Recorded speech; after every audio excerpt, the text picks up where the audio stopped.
It's been a year since a protest at the La Jornada sculpture in Old Town Albuquerque turned violent. A counter-protester shot a man. The public and politicians alike criticized Albuquerque police for their handling of the situation. And the city removed a statue of Conquistador Don Juan Oñate from the installation. The city held public hearings on what to do about statues that cover culturally sensitive issues and histories, but so far, there is no resolution. And according to Albuquerque City Council President Cynthia Borrego, the topic won't even be addressed again until September. Now, this isn't just an Albuquerque issue, though. Santa Fe is dealing with a similar situation surrounding the controversial obelisk in the plaza, which, as you know, was toppled by protesters last October. The remains of that monument are, it seems, routinely vandalized as leaders continue to debate its future. And Inez, is that even more probable with each day that passes without a decision by the city? What's been the delay in here? What's going on? The delay, the positive way to look at it is they're doing everything possible to create an inclusive process to make sure that whatever decision comes up is a collective decision of the city. So they're just taking their time to they call it the chart process, which is going to be a community conversation where they discuss really not just the obelisk, but how the history of New Mexico is presented in a public way in Santa Fe, whether there are, too many monuments to soldiers versus, women or farmers or Hispanics versus Anglos versus Indians kind of thing. Just, are we telling our whole story? So that takes a while. I personally, and have said so editorially at the paper, I think that it's taken too long. In the obelisk in particular, we said in October, it's going to be an eyesore. It's going to be a wound. Do something in the short term to beautify it. Yeah. My last suggestion was just put a bunch of flowers over the box and call it a garden. That has not happened for whatever reason. And our latest twist a few days ago, Unión Protectiva, which is a severe critic of Mayor Alan Weber, despite it being a nonpartisan fraternal organization, has filed a lawsuit saying that his call to remove the obelisk emboldened the protesters, and they were tearing it down basically at his command. And that violates certain laws that protect the plaza because it is a National Historic Site. So that just happened a few days ago, and now we'll see where it takes us. Their solution is to forget the conversations, to forget anyone else in the city except for them. Their solution is to rebuild it as it was, because anything less dishonors the veterans to whom it was dedicated. It honors their Hispanic ancestors. And I've got to look, I might even have one that fought in those battles at Valverde and the Civil War battles. And it's just, they want it back, period. And that's it. That's fascinating. So that's where we're at in Santa Fe right now. No decision on what to do, but a lawsuit that's attempting to make a decision happen. Interesting points there. TJ, Albuquerque City leaders, of course, are trying to gather information and public input so far. Haven't heard much. Do you think that's really what's going on here? Has a decision been made that they're not tipping their hand on? Or how do you think this is going to go at the museum where this whole controversy took place? A couple things here. Number one, I think, quite frankly, I think they're afraid right now. They're afraid to make a decision because they don't know what decision to make. And they realize that any decision that they make is going to get grief from whichever side doesn't agree with it. So it's one of those hot button issues that I think, oh God, we really have to make a decision on this. Yes, you do.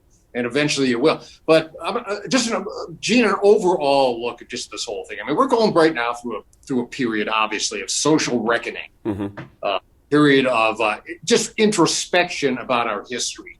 And I don't have any solutions. I have no idea. I'm just observing all this. And the wheels are still turning. We don't know how this is going to go.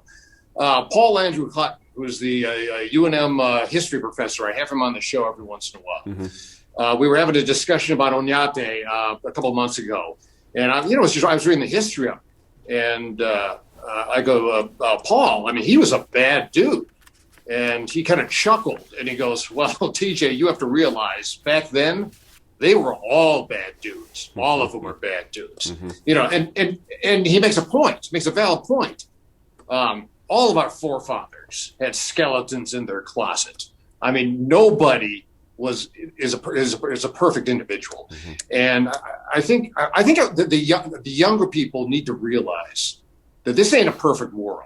Never was, it never will be a perfect world. They got to get used to it. People make mistakes, times change, people get enlightened, people evolve.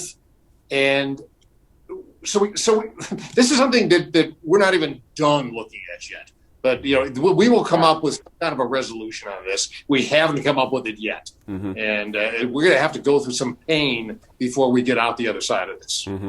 Senator, I have to say, we all witnessed a year ago, the dangers of letting these issues fester.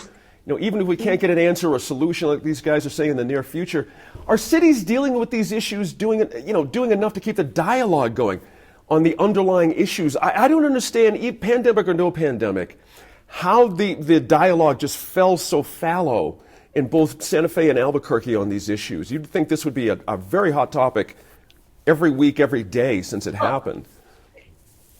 Well, it is a hot topic, and social reckoning cannot be done on a schedule, but a decision has to be made. I was reading about the Albuquerque process, which is called Race, History, and Healing Project. They had 10 facilitators. This has been going on for months, but nothing has been decided. So that's, where the rubber meets the road. And it's now up to the city council. Buck stops there. The mayor has organized the process, but the council doesn't want to deal with it for a couple more months. And the delay is at their own risk. And because clearly they can see what happened in Santa Fe when there was a delay. But I just want to mention, TJ, there's a new book out now called Forget the Alamo. I don't know whether you've heard of it or not, but we were all raised to remember the Alamo and Davy Crockett and John Wayne and Jim Bowie and all that stuff. Well, it turns out that a lot of that was a myth. And these were slave owners, and it was the Mexicans who were objecting to slavery that they were defending. So it's an entirely new take on that.